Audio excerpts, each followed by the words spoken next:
So as a simple example we run all the time for people, take your 60-40 model, take the amount of capital allocated to the 40 in fixed income, split that 50-50 between long vol and more equity. So you're now 80-20, 80 equities, 20 long vol.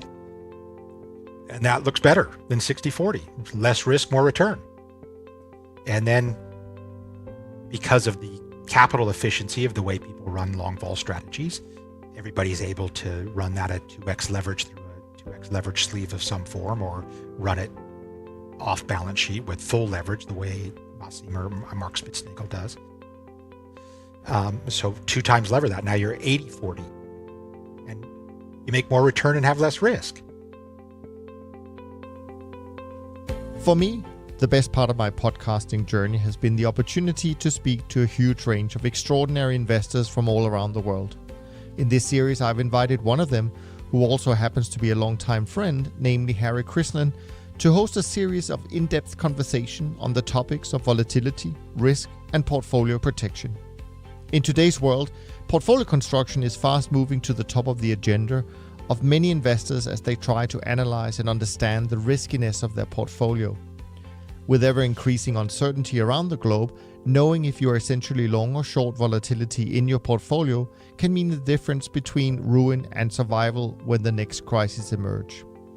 The aim of these conversations is to try and understand the experiences that have influenced these highly specialized market participants and the processes they follow to harness their returns so that we can all become better informed investors.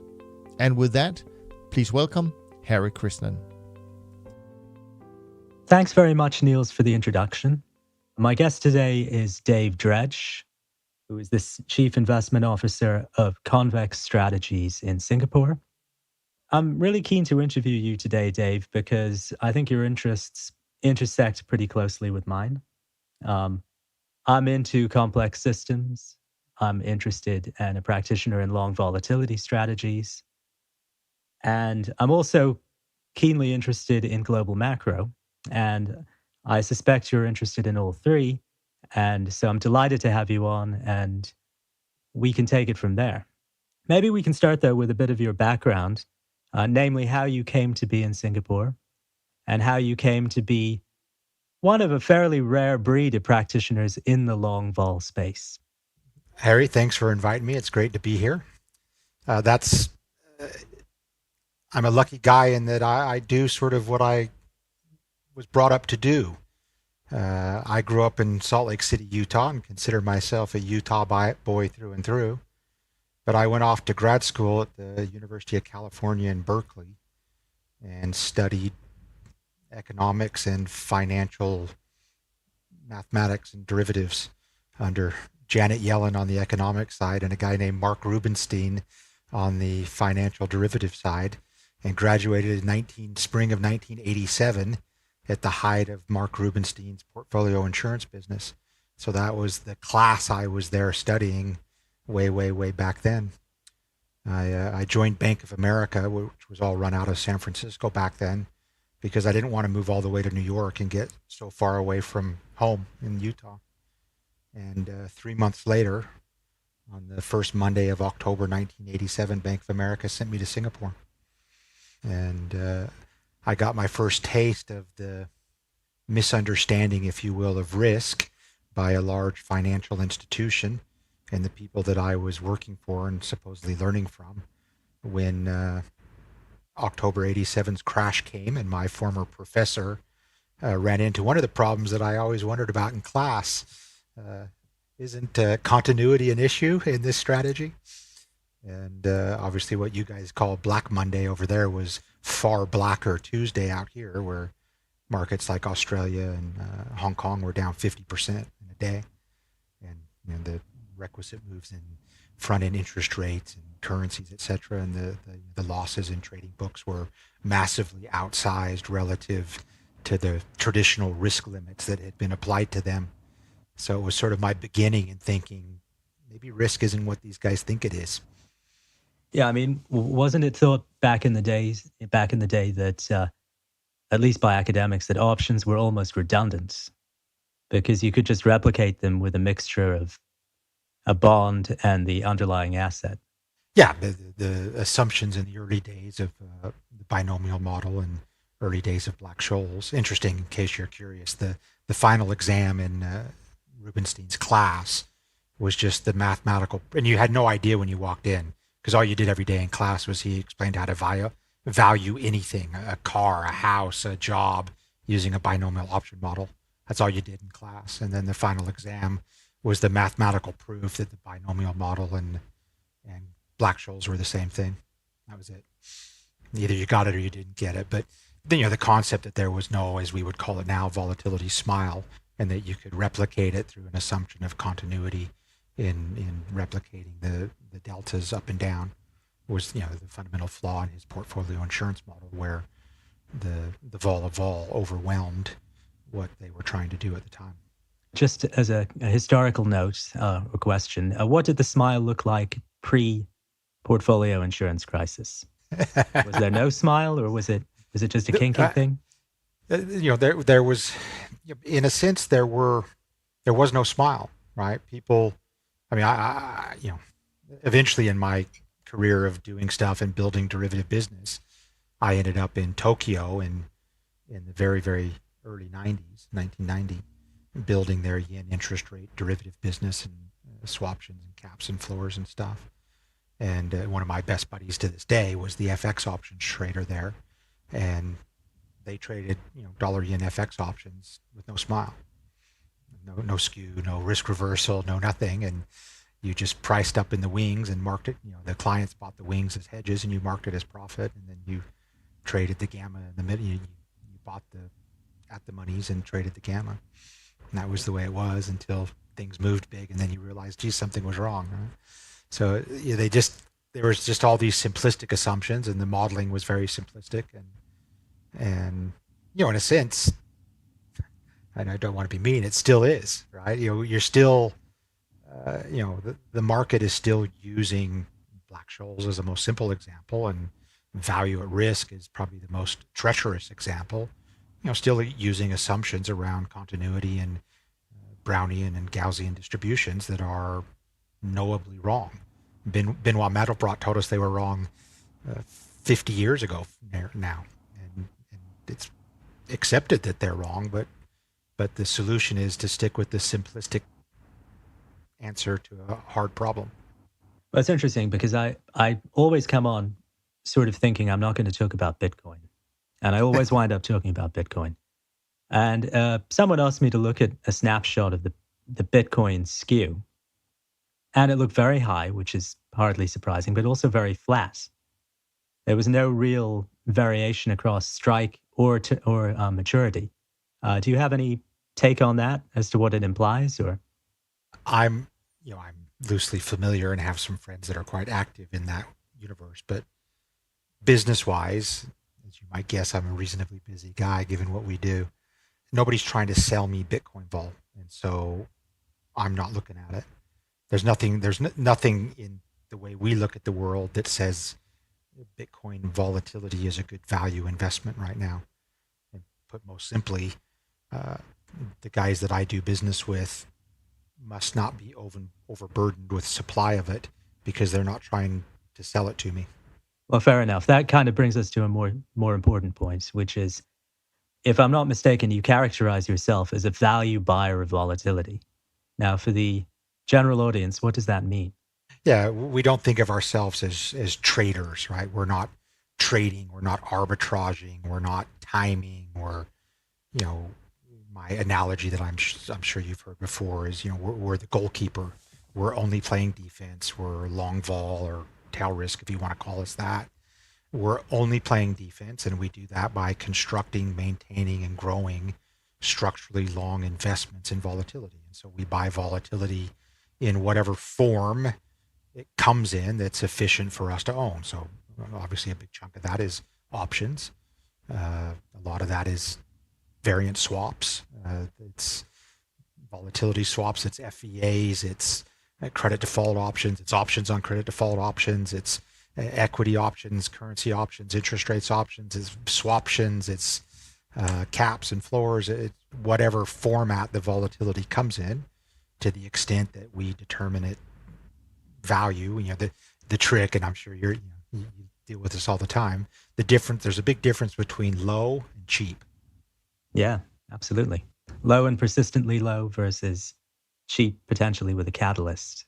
So you warehouse all these positions, and they could be quite varied based on the supply that's available or the attractively priced supply that's available. Do you have any notion as to how to mix the various things you've warehoused, or does that not matter?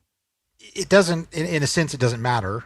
We buy what's most attractive when it's available, and so supply and demand dynamics fluctuate all the time throughout time, and the things that are the drivers of the supply come and go. The challenge in our business is a long only guy, is a always playing goalkeeper guy. Obviously, everything's the inverse of a return seeking strategy. In a return seeking strategy, in essence, time is your friend. Theta is your friend. You're accruing the earnings that you're a recipient of because you've foregone liquidity. In our world, we're a store of liquidity that we're paying a fee for. So time is your enemy. You're constantly fighting the loss sensitivity through time. If you buy an option today, tomorrow it's less sensitive. And so you're constantly battling it. So we're always trying to extend the duration of the book and always trying to extend the sensitivity of the book. We're trying to provide the most vigorous goalkeeping so that our partners, our clients, can go out and take more risk. They can put more goal scorers on the pitch and optimize the upside returns of opportunities in the system with more efficient risk mitigation on the downside. So we move back and forth between asset classes and opportunities based upon the supply dynamic. And when the supply is good in a given something that we're active in, we can build the sort of depth, breadth, layers of convexity and duration of that. And then it goes away or pops or whatever, and something else comes along. And Well, so the book. Yeah, I mean, I'm sorry to interrupt, but I strongly agree with this. I think this is a crucial philosophical point, which is the world of long vol is not the world of optimization, of precise sizing of positions, of figuring out exactly what you're going to hold, of measuring correlations and all that jazz. It's more building something robust that, if there is a liquidity event, should do well. Yeah, in a sense. Now, while we run some specific mandates for some people that are maybe a little more focused around a geography or an asset class or a particular, in general, what we're doing is we're protecting from correlation, right? We're protecting from the correlated shock that is the major capital drawdown risk to any diversified asset portfolio anywhere in the world across any grouping of asset classes. And in that shock, like you say, it's just the persistence of having a maximized asymmetry convexity available in the system. And sort of by definition, and I've basically read your whole book, which is fantastic. It's what I refer to, and you talk about market trimmers and stuff in your book, what I refer to as uncapitalized tails. Where is there risk such that a move outside of the probabilistic expectations of the flawed Gaussian world triggers a conditional distribution, a power law fat tail distribution, and those risks are essentially uncapitalized tails. It's where predominantly in the world that I live in and that you live in, where some participant is taking risks, quite regularly a fiduciary. You talk about the biggest whales as the banking system. So there's a perfect example where you've got a bunch of fiduciary institutions that are running 30 times levered balance sheets, taking risks using a probabilistic methodology around the expected outcome with virtually no risk heuristic around the potential payout functions of the risks they're taking. And so when those trigger, when super senior tranches of subprime CDOs all get downgraded from AAAs to non-investment grade, it wipes out 100% of the capital in the banking system. And that's a massive conditional trigger outside of their value at risk normal distribution world. So that's what we're out looking for. And in a sense, it doesn't matter where you own it or what asset class or what geography.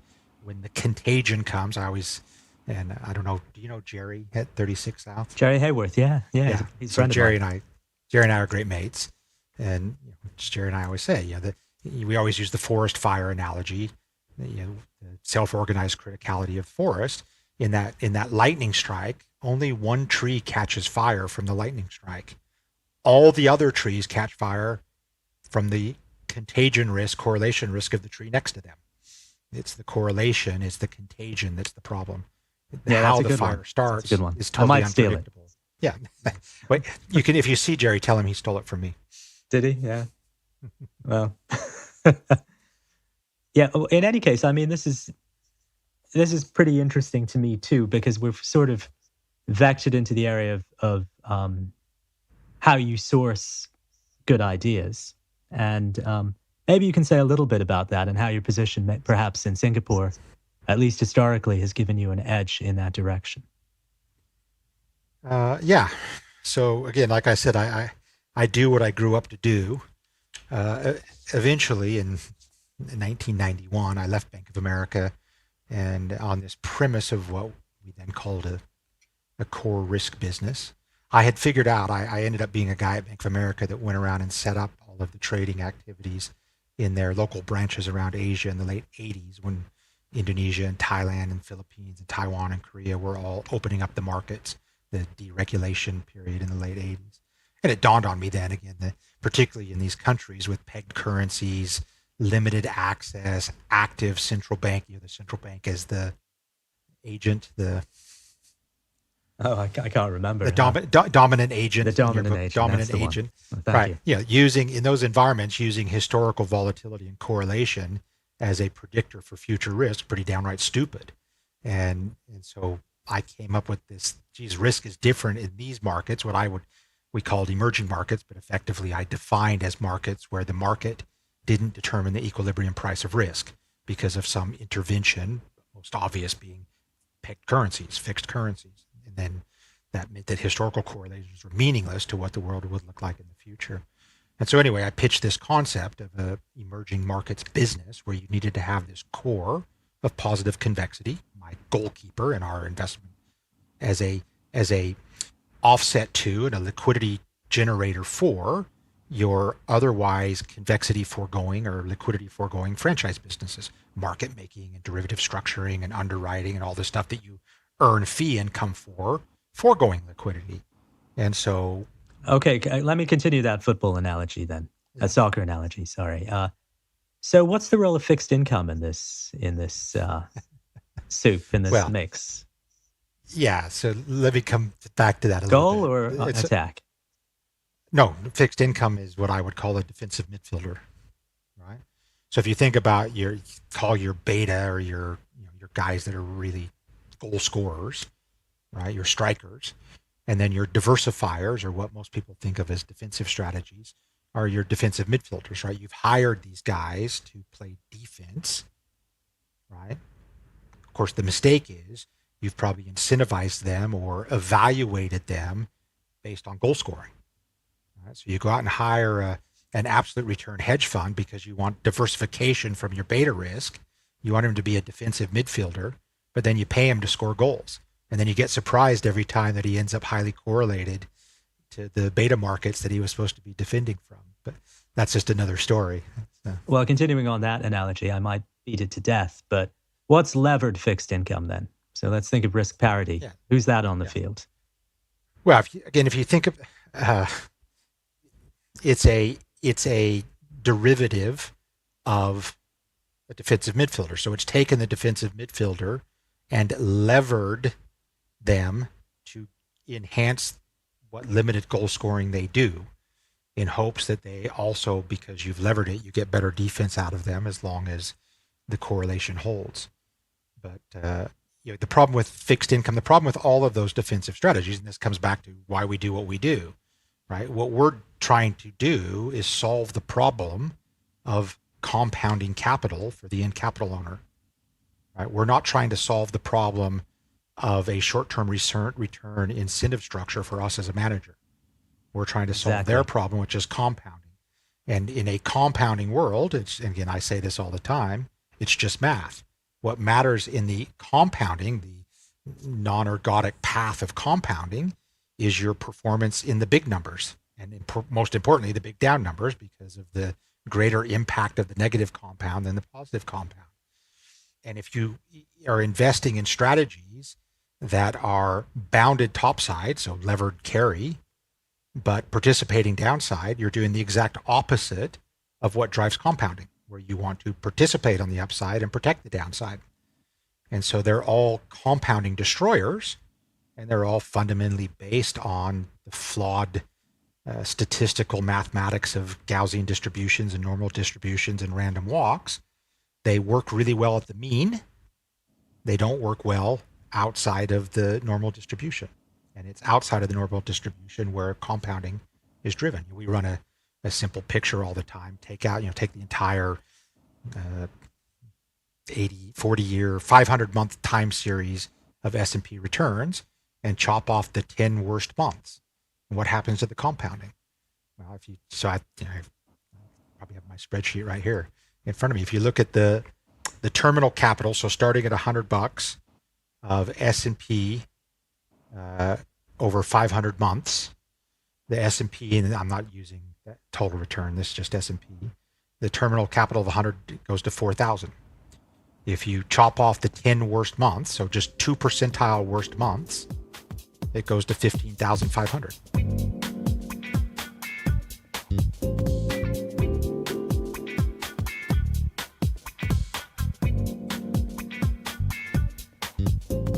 Yeah, there's some subtleties in this too, though, because some people own fixed income outright. I would say that refers to the majority of real money accounts out there, but others roll the futures, let's say. And if you roll the futures, you're not just benefiting from yield, you're benefiting from roll down. Yeah.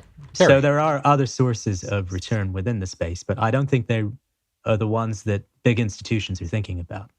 Yeah.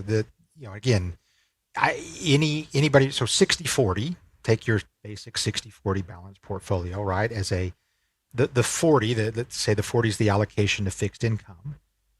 That is explicitly considered to be foregoing the greater expected returns of the equity for the portfolio benefit and hopefully some carry of the fixed income. So in that world, it's the basic Kelly criterion solution to the gambling game, right? You've reduced your exposure to the game to protect against the absorbing barrier of bankruptcy. So in risk management space, the solution in that scenario is reducing risk, right? In risk mitigation space, this is something that Mark Spitznagel or Nassim Taleb would say all the time, good risk mitigation means you can take more risk. So, again, I always use and I know Mark uses it as well, the Formula One race car example, right? In a multi-circuit race, what's the most important thing to the guy who wins 40 circuits of the race? The brakes. The most important thing is the brakes, yeah. Right? Because the brakes are what allow him to accelerate and decelerate. And that's convexity, right? In the sense of returns. The acceleration during the fastest part is the acceleration, convexity, positive convexity in the upside. And the deceleration in the most dangerous parts is the thing that keeps you safe and allows you to go faster. Now, the solution for the 60-40 or the traditional premise of de-risking or I'm going to cash or whatever is just driving slower. Right? That's just limiting the upside capacity of the engine to 60%. And that's a very easy and safe way to drive around the track.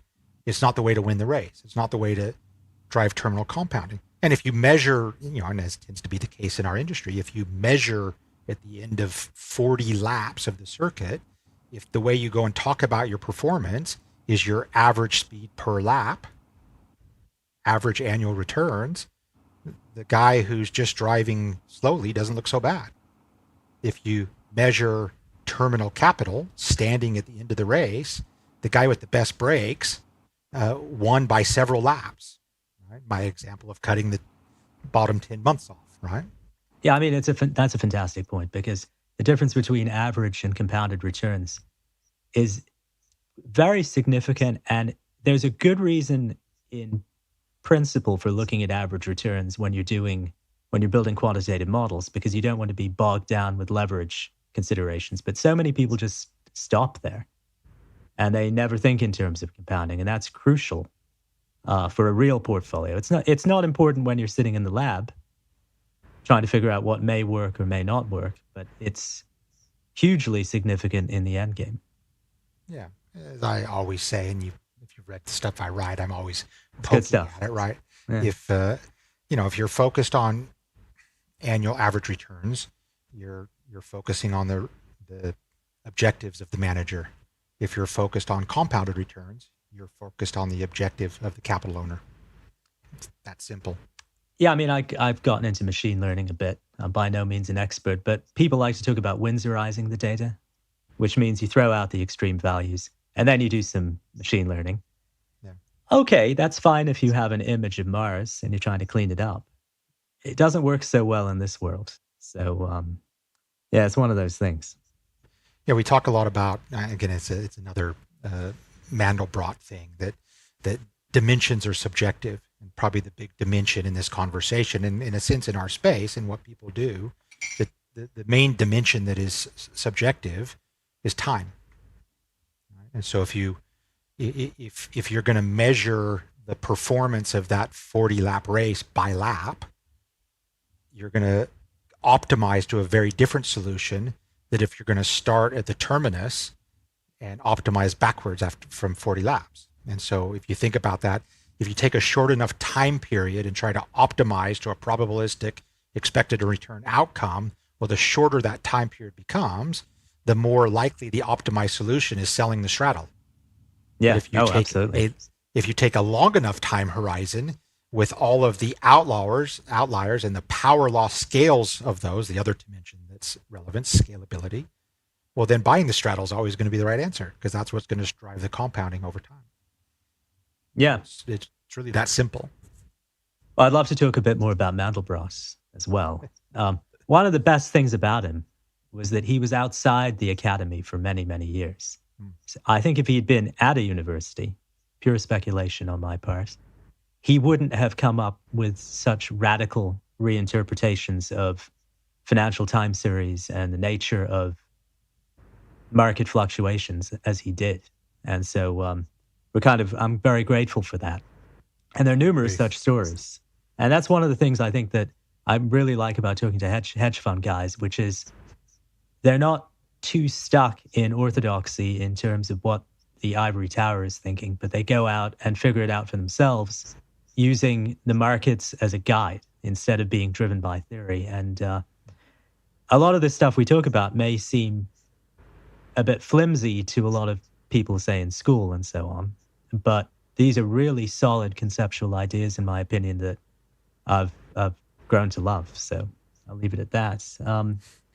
You've also mentioned another guy, Per Bach, in some of your research, and the old Sandpile Theory. And I saw a very nice interpretation, although sad, of the Taliban's emergence in Afghanistan using this theory. And I'd like, I know I'm jumping around a bit as a rookie interviewer, but maybe you could say something about that. Yeah, I wrote a piece, I think it was our August monthly update that are up on our website at convex-strategies.com if anybody wants to go and look at them. And I had seen, as you could have seen anywhere, I happened to see it on a BBC story, the Afghanistan maps and the changing colors as Afghan government control and disputed control and Taliban control provinces in Afghanistan, which had been sort of steady for a long time and then started to flash a little bit. And then over that last weekend, 100% turned red. It went from a few red ones and some different color ones, and then instantaneously, it was such a perfect, it's exactly the visual of Per Bach's sandpile model, where you're dropping one grain of sand at a time, and eventually it hits the critical state, and then the network of avalanches clears it, and the board changes, all changes color. And so it just struck me that the visual was so good of that I stuck those pictures of those maps in my thing, and then made the analogy of the the U.S. government military artificial sustaining of the Afghanistan sandpile until they decided not to anymore, and then literally 2 days the Taliban took over the whole thing, and use that as an analogy to the imbalances in economies that are sustained through never-ending monetary policy excesses to try to prop up that sandpile, all the while knowing that should they ever choose to stop, then you likely have whatever the next end of cycle connectivity of avalanches are. So basically, the more they ease, the more unstable potentially the system becomes in the future. Yes. What would sway this? Would it be a change in political view? Or would it could be any number of things, but do you have any particular pet theory? In the Sandpile Theory, what causes the avalanche? The last grain of sand. So, as you noted in your section about Volmageddon, in a sense, it was no event. It just was a self-creating, self-organized criticality that could no longer sustain.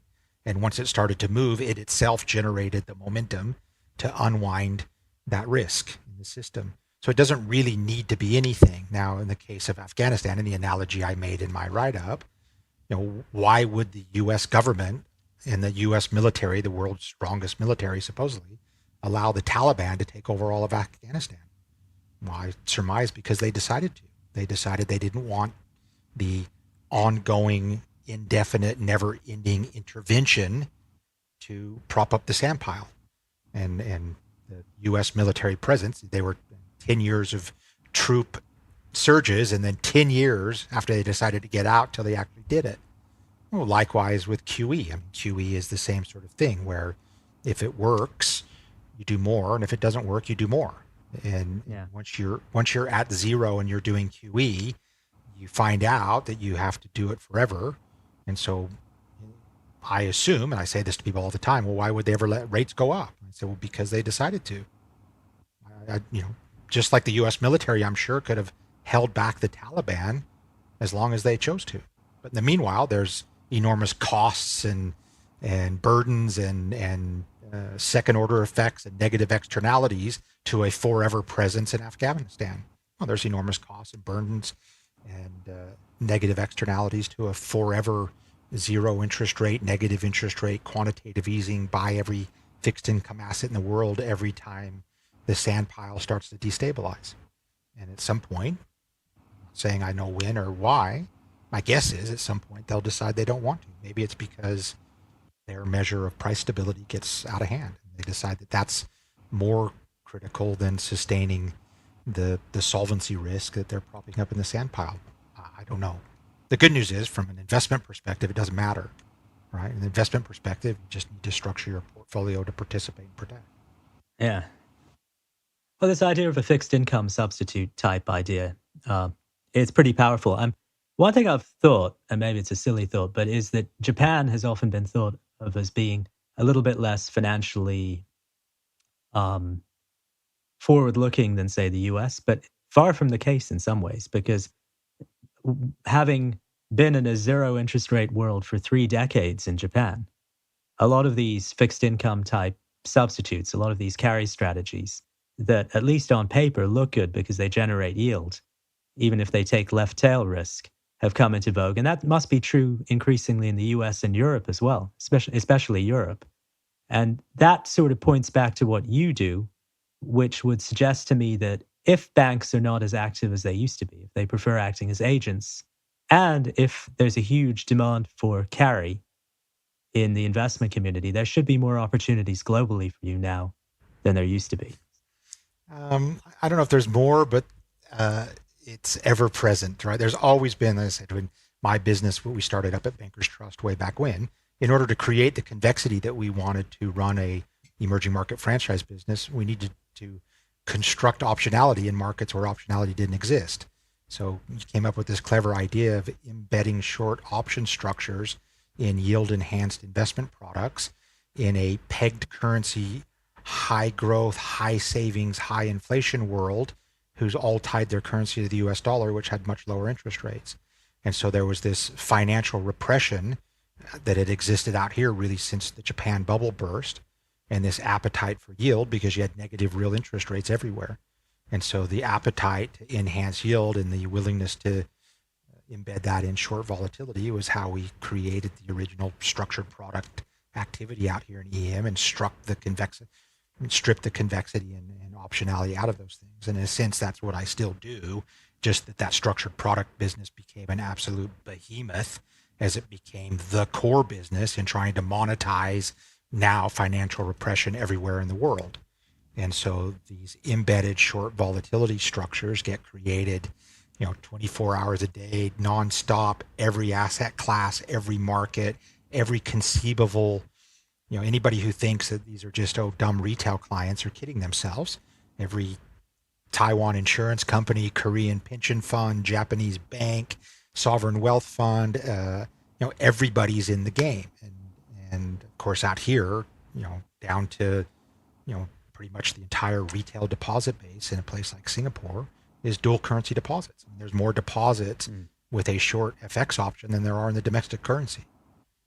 And that creates a just endless flow of vol supply, and where that imbalances relative to demand, which is very common, right? Because if you think the flaw, again, comes through the regulated financial intermediary system, where the participants are, in essence, I'll simplify, but you'll get it, it's not that simplified.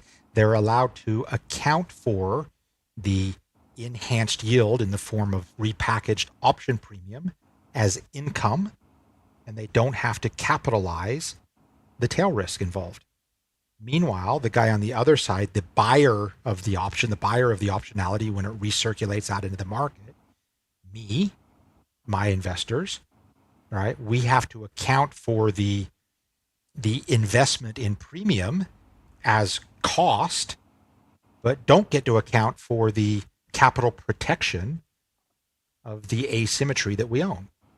And so that creates, in a world of short-term return focus, a supply and demand dynamic where fiduciaries can say, well, this is income and I don't have any risk. And principals say, well, this is a cost, but I don't get any risk recognition for the risk protection. And so you get these massive imbalances in supply and demand. And I can tell you 1,000 stories over the last 30 years of, how those imbalances build up and why they were where they were, and then what happened in either an idiosyncratic shock specific to it, or in more specifically the correlated shock where those uncapitalized risks get exposed. Yeah, so basically these institutions have a short-term regulatory edge, and you have a long-term edge based on their over-eagerness to get into these products. Well, we have very different temporal horizons. Yeah. And we're solving for different things. So you think at a bank, or even at many investment manager firms, their P&L starts over at the beginning of every month. They're not the least bit conceptual of compounding. They, in fact, I know lots of guys who are probably in high frequency, systematic, algorithmic intraday trading of VIX. Yeah, they literally start over every day. I'm in a literally an indefinite time horizon challenge. None of my investors want their insurance to decay away in some sort of artificial calendar year period. They want their insurance to be perpetual.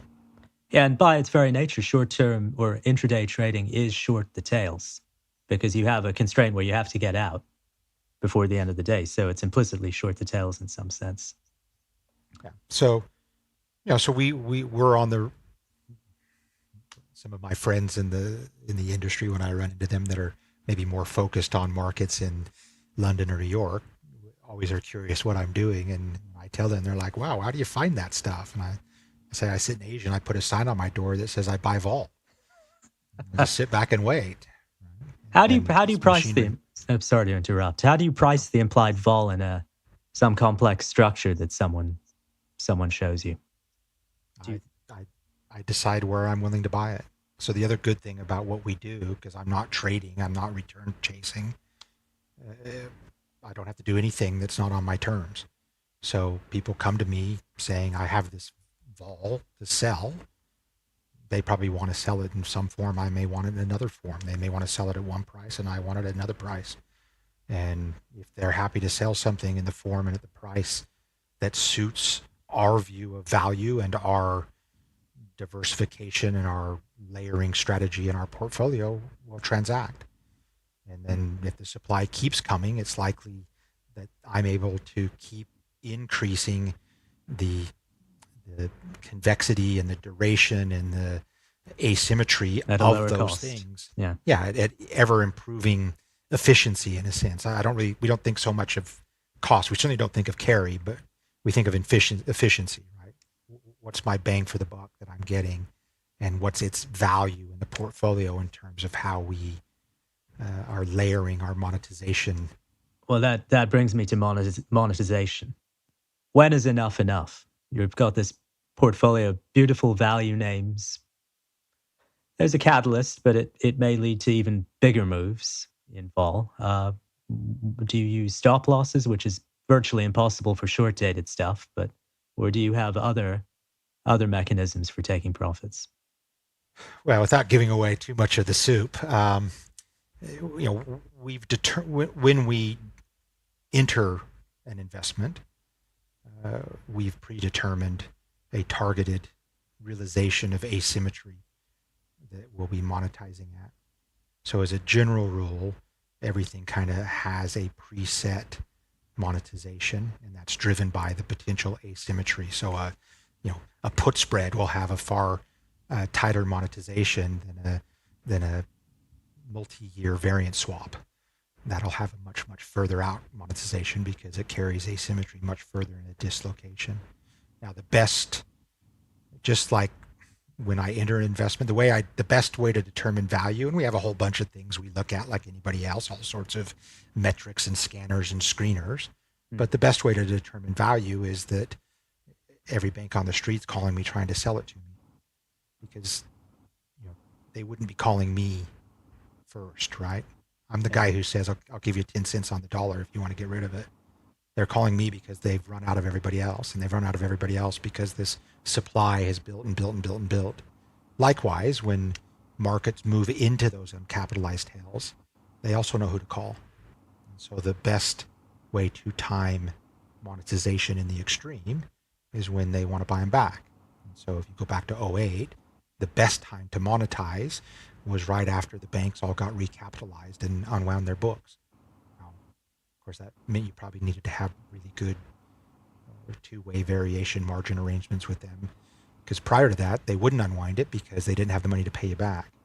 But once they got recapitalized in late October, early November, they just called and said, tell us what price. That's the best time. Yeah, one concern that some investors have, I'm sure you can address this, is that when these products are not listed, you're kind of at the mercy of the banks to price the products for you. Is that true or false? And to what extent does that dampen your payouts when there is an event? It's true and false. There's that for. Listen, if we're trying to trade around stuff in semi-complex markets, it can complicate things. We're generally not trying to do that. Right? And again, we're not calling them and asking them to price something for us to invest in. They're calling us asking if we'll take something out of their hands. So in general, in instigation of an investment, it's a negotiation, right? It's not a pricing item per se. They have it to go and we're willing to buy it, and we probably end up discussing around the level of basis risk they're willing to take between the Bermudan swaptions that they've taken in and the vanilla swaptions that I want to buy, or whether they want, they're long in some structure on CMS steepeners in a digital format. They don't really want to sell it in a vanilla format but of course I want to buy it in the vanilla format because I want the tail, and so that sort of stuff. And then likewise, if we're trying to monetize things in sort of intermediate noise, it can be a problem. If we're trying to monetize things in extreme noise, it's not a problem because again, they're calling me. They're calling and saying we need, we're unwinding stuff, or we've got clients that are unwinding stuff. The general problem is when the banks are hedging these things, they've assumed, right, that the guy managing the market risk has been sold volatility using a far more complicated form, exotic structure, derivative structure embedded in a structured product. But in essence, he's been sold that volatility and he's gone out to the market and sold it. So he thinks he's fine. Now, again, it's more complicated than that because there's all kinds of basis risk and Vanna and Volga and second order effects and these things. But his assumption is that no matter what happens to the market, he doesn't care because he's got the other side. But the problem generally is the other side turns out to be a credit problem because they've mismeasured the potential credit exposure of that guy because of the nonlinearity of the risk. Again, they've taken, that guy's sold them uncapitalized tail risk. And when it gets outside there, they don't have enough margin. When they make a margin call, the guy says, I'm out. Now, all of a sudden, it's the bank's position. He needs to buy it back. And at that point, there's no market for it. And so that's when you get the call saying how much. So March 2020, some of the things that we had that had particularly big moves, and obviously the things that have the most sensitive uncapitalized tails tend to be the things that have the biggest move in a period like March 2020.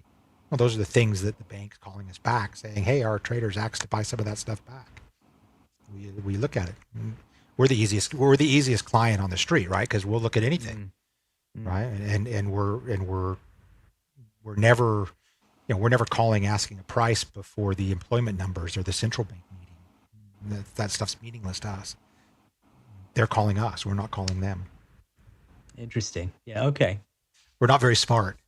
No, I on the contrary. We always joke with our key bank partners that we don't have a view, so we're not like one of these guys that thinks we know what's going to happen. Our only view, we're value investors. Can we figure out what the supply and demand dynamic is that's creating this supply that's found its way to us, and what's the most efficient way to own it?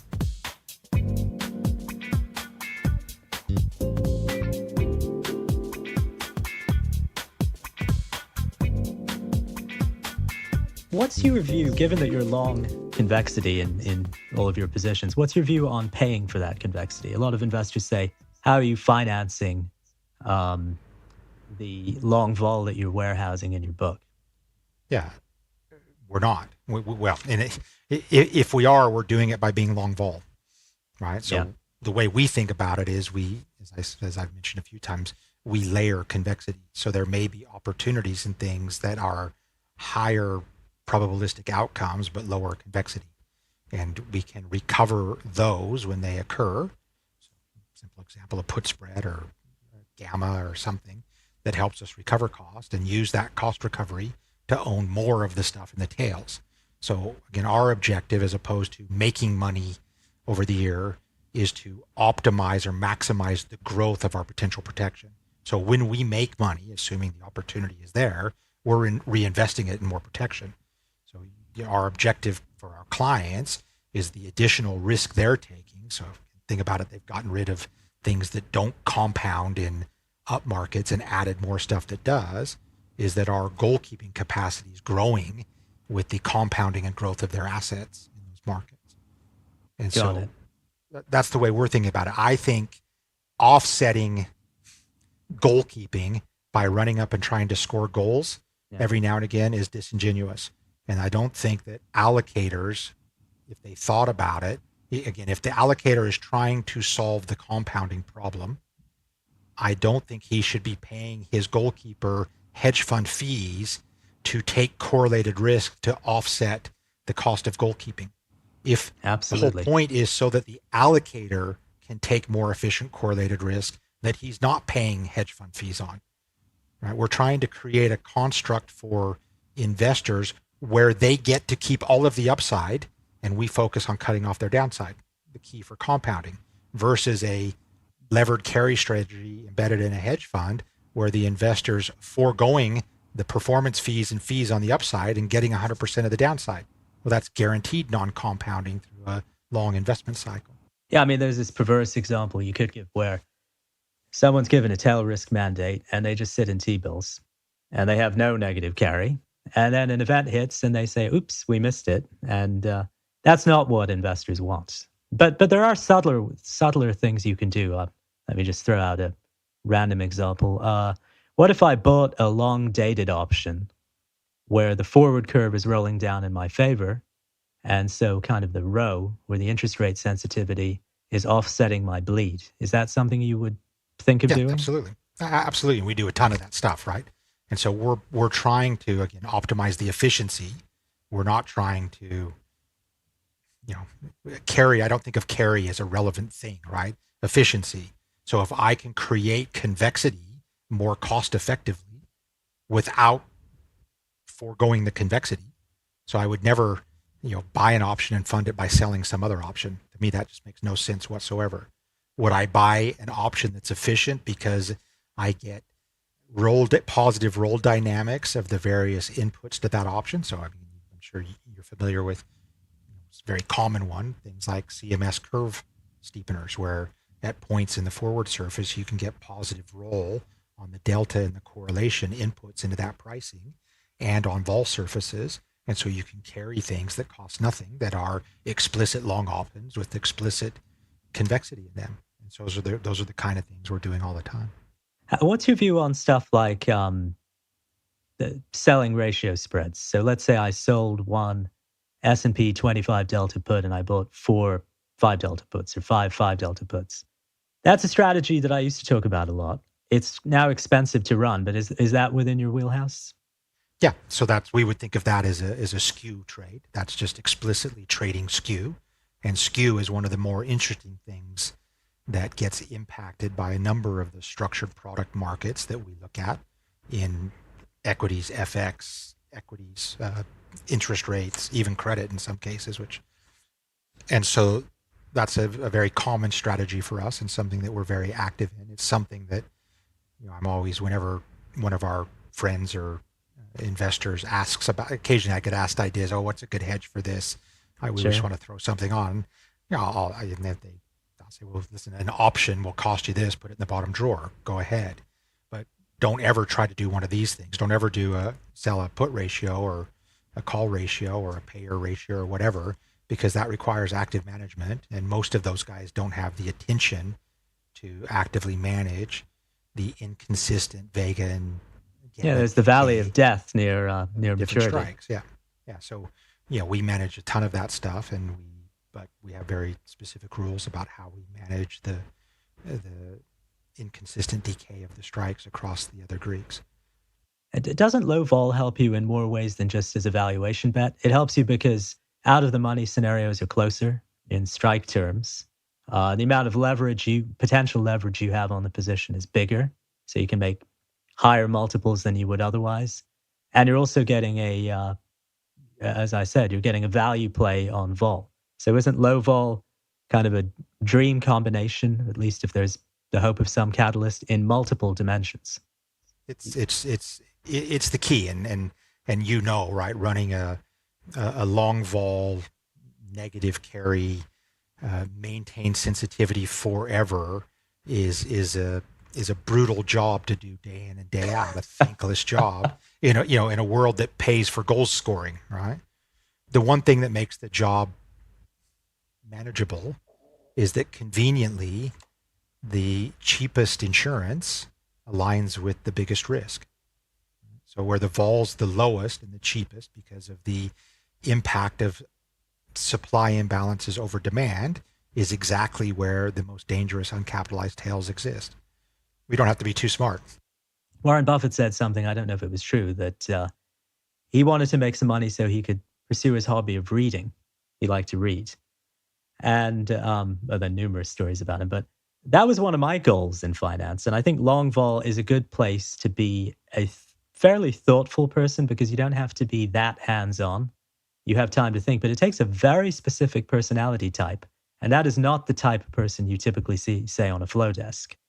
You'll see that it's a very unique mindset. And you mentioned Jerry Hayworth.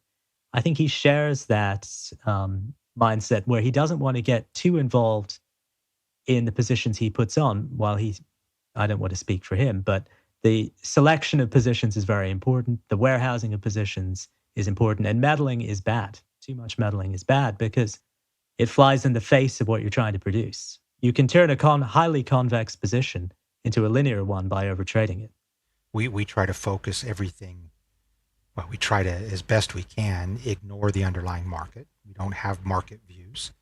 We don't care. In a sense, we don't want to care what the underlying market is, except for the reflexivity of the vol suppression by the biggest dominant agent, the central bank, tends to be what drives the vol supply and the buildup of leverage.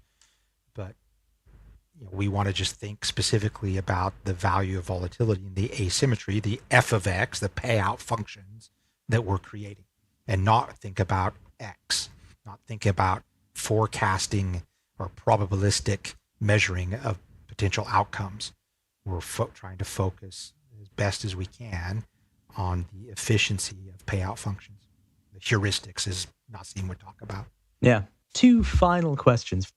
The first one is sizing your allocation to a long vol strategy. I think you've made some points about how you really don't need to be that fussy about the exact amount you put in, possibly using some of the indices as a proxy. Can you say something about that? Yeah, again, I talk all the time, and this is really a Nassim Taleb. And not coincidentally, Nassim and I were both at Bankers Trust early in our careers, so we got the same brainwashing back before Glass-Steagall went away, and you actually managed capital in a banking business. The X versus F of X, right? And so if you've got the right F of X, if your payout function of your portfolio is convex, then more risk is less risk.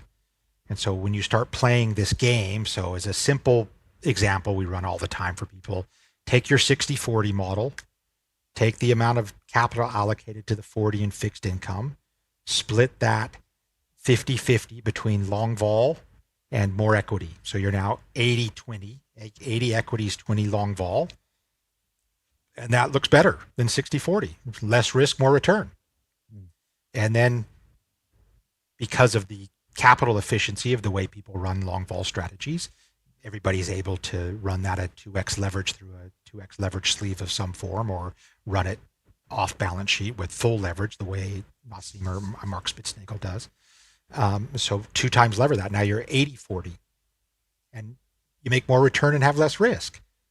And so, well, then add more risk. Then turn your 80 or some of your 80 into NASDAQ instead of S&P, so you get more upside convexity. Well, it turns out now you have more return and less risk. Well, then do it again, and do it again, and do it again. So once you start building the convexity in, the sky's the limit. To the extent that you have access to it, you can just keep going, because every time you add efficient convexity, you can take more risk. And then you have more returns and more risk, and you're paying for the cost of the long vol through the performance of the convexity of the additional risk in the upside. And so that's, again, back to, have good breaks and drive faster in the good parts. That's how you pay for long vol. You don't pay for long vol by doing a collar, right? Doing a collar is giving away the upside to protect the downside. That's not risk management mitigation. That's, again, just driving slower. What you want is access to more of the convexity in the upside, because you've cut off the downside. And you can keep playing this game and playing this game. So we run all kinds of examples and various things, and we make joking names about them. I think you've probably seen my always good weather portfolio that we might compare to risk parity examples, et cetera, which is 40% NASDAQ, 40% S&P, and 40% long vol. And that just comes from this, our example of the long-term S&P, where you take out the 2 percentile worst months and the 2 percentile best months. And it just so happens that the contribution to long-term compounded returns over that 500-month time series, those 10 worst months contribute minus 40% of the returns, and the 10 best months contribute plus 30% of the returns, right? The 480 middle months only contribute 30% of the returns. So we say, well, for the top months, let's allocate to NASDAQ, and for the bad months, let's allocate to long vol. And sure enough, you get something that's far more risk efficient from a downside vol or drawdown perspective, and has much better compounded returns through time. Let me ask you a cheeky question then from a business standpoint. Given all of these arguments, which I strongly agree with, why don't you run an equitized version of your strategy? Where we run where you actually just buy and roll the S&P? Yeah, we get asked that a lot, but my point generally is a big part of the value of having more strikers on the pitch, of having more exposure to the upside beta, is that it's free. So I don't even want people to pay me to do it, because if I do it, I still have to roll in costs for administrators and accountants and fund setups and lawyers and all that stuff, or however we do it. It's much better if you just run it on your own lines or on your own balance sheet. I think that's the honest just way to keep do all it. the upside. Keep all the upside yourself, right? You don't want to pay anybody. We get asked all the time, well, will you go and do the swap for us with one of your bank counterparties? Why do you want to pay I won't badmouth anybody. Why do you want to pay a major global investment bank 35 basis points for something you can get for free, right? You have futures lines, or you have ETF access, or you have the swap access without creating something where we have to construct an administrator, governance, or whatever. It's free. You can do it on your phone. Why do you want to pay somebody for it? And most of the guys, that we deal with, are able of adding the two numbers together. Right? They don't need somebody to tell them, to somehow, well, this year this cost this much and this made this much. Great, right? I not to pick on Nassim, but I do recall not too long ago, sort of a Twitter argument between Nassim and some people who were advocating that less efficient forms of risk mitigation were better for investors because they didn't come with a line negative number. And I think Nassim took exception to that, saying that I don't know who you think your investors are and why they can't add two numbers together, but my people I talk to are able to do that. Yeah, optics are a strange thing. People often do look at the line items, and it's good that the industry has evolved at least somewhat. I do find it frustrating how slow the industry evolves sometimes, but that is good.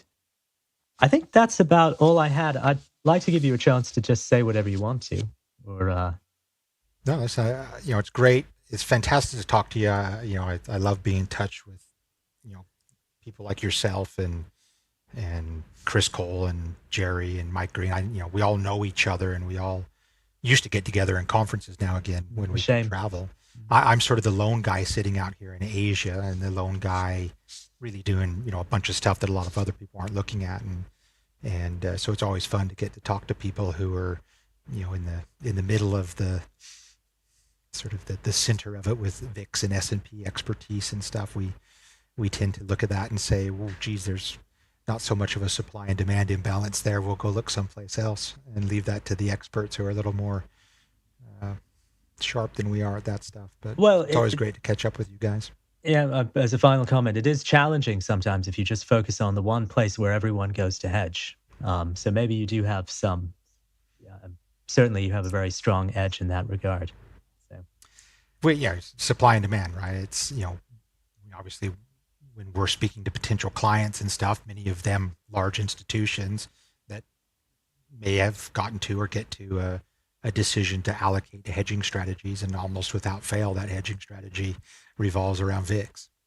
And yet so much of the vol supply that we're very familiar with and see, none of it's in VIX, right? It's in everything but.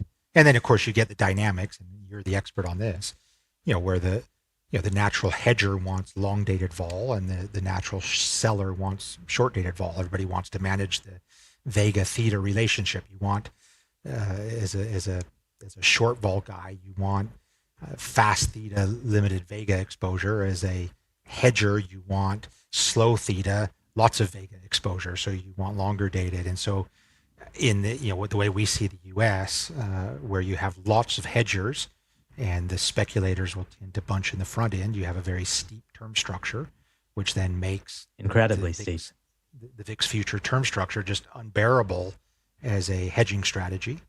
Versus other markets we look, particularly in equity space, that are more driven by this structured product vol supply, auto callables and stuff coming out of Korea and places like that, where the structures embed short vol selling and maybe more particularly skew selling long out the term structure.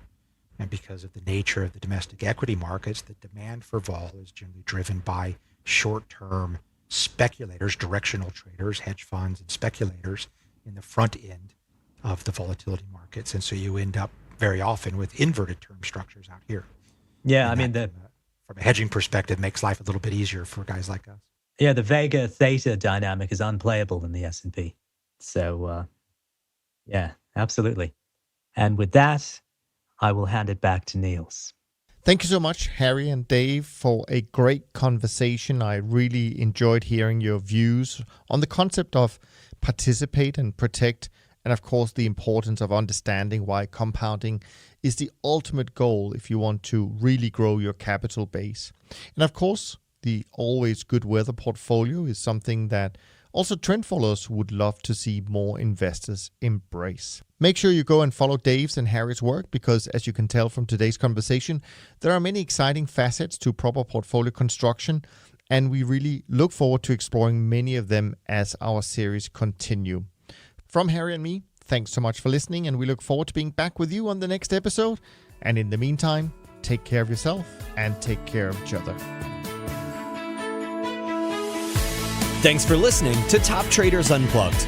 If you feel you learned something of value from today's episode, the best way to stay updated is to go on over to iTunes and subscribe to the show so that you'll be sure to get all the new episodes as they're released. We have some amazing guests lined up for you, and to ensure our show continues to grow, please leave us an honest rating and review in iTunes. It only takes a minute, and it's the best way to show us you love the podcast. We'll see you next time on Top Traders Unplugged.